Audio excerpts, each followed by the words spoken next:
Directors will pour years into a creative vision, only to find the resulting project legally undistributable or technically impossible to finish. That happens because a professional film operates as two distinct, rigid structures at once. First, it is a complex legal entity. Second, it is a massive data matrix. Maintaining mathematical fidelity from the moment light hits the camera sensor all the way to the final theater screen requires absolute precision. To successfully navigate these two realities, a production must pass through three strict choke points: the chain of title, the logistical day-out-of-days schedule, and the post-production conform. Mastering these three structural pillars is the absolute prerequisite for translating a creative concept into a commercially viable, deliverable motion picture. This chain of title is an unbroken series of legal assignments proving ownership. It begins with the option agreement, moves through talent contracts, and concludes with clearance agreements. This chain satisfies one critical bottleneck for distribution: errors and omissions insurance.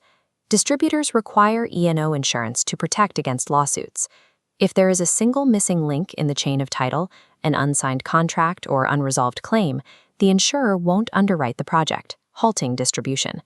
Securing that initial link requires choosing the right acquisition contract, and an option agreement and a purchase agreement do very different things. An option agreement acts as a rental.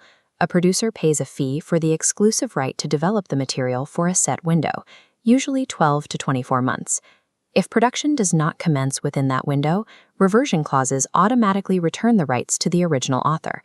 A common misstep in securing these rights is using a work-for-hire arrangement for an original screenwriter.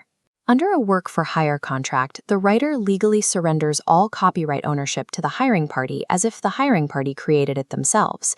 This strips the writer of their separated rights, complicating union regulations and eliminating their ability to benefit from future exploitation of the work. If the chain of title is flawed, all capital spent on production becomes financially worthless because the resulting asset legally cannot be sold. Once the legal rights are secure, physical production begins. The cost of that production is primarily dictated by a single logistical variable, the cast schedule. This standard day-out-of-days, or dude grid, dictates the schedule. The x-axis represents production days, the y-axis tracks cast members. SW indicates an actor's start work date, followed by Ws for the consecutive days they actively work on set.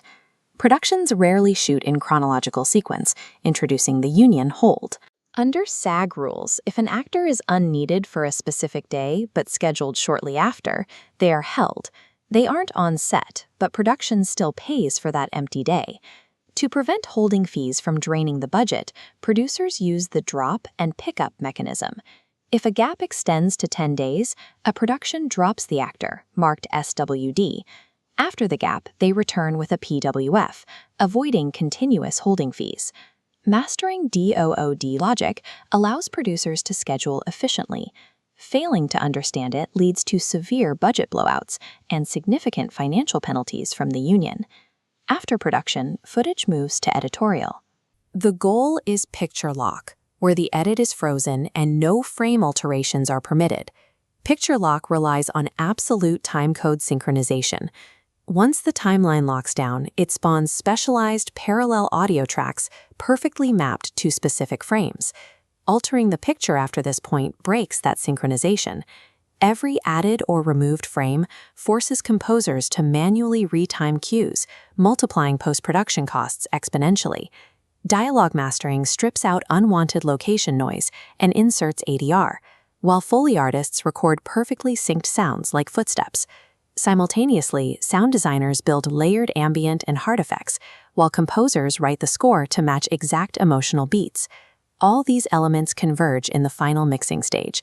Audio tracks are balanced so dialogue, music, and effects do not compete for the audience's attention.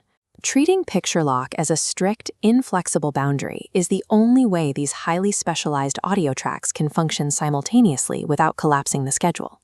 While the audio department works on their tracks, the locked picture undergoes the conform. This strips the edit of all offline adjustments to build a pristine baseline for the colorists and VFX artists. To successfully grade the image, this new baseline must preserve the exact dynamic range and color gamut captured by the original camera sensor. Preserving that sensor fidelity requires abandoning the heavily compressed codecs used for offline editing and extracting the data losslessly. This comparison chart shows why the industry relies on 16-bit linear OpenEXR files.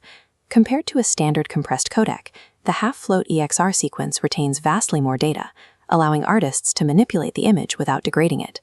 Utilizing that data requires strict color management. The conform places footage into a massive color space, like ACEs, to ensure no color information is clipped. To interpret the image correctly, the post facility needs the optoelectrical transfer function, or OETF.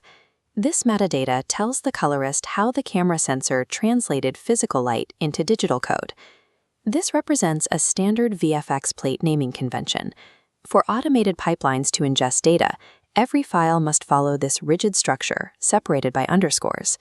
Critical identifiers are the scene ID, shot ID, and pull ID, which track specific versions, so final renders overwrite older drafts.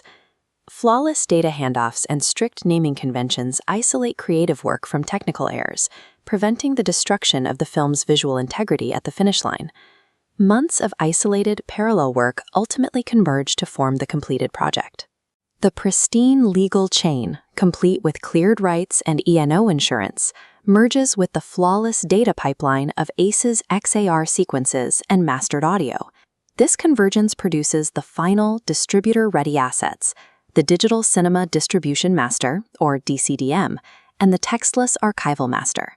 Adhering to these strict structural protocols, from the initial chain of title to the final technical turnover, is what separates amateur content from commercially viable motion pictures. Friction in post-production or distribution is almost always a symptom of a structural failure earlier in the pipeline. Managing that structure is the absolute prerequisite for delivering the creative vision to an audience.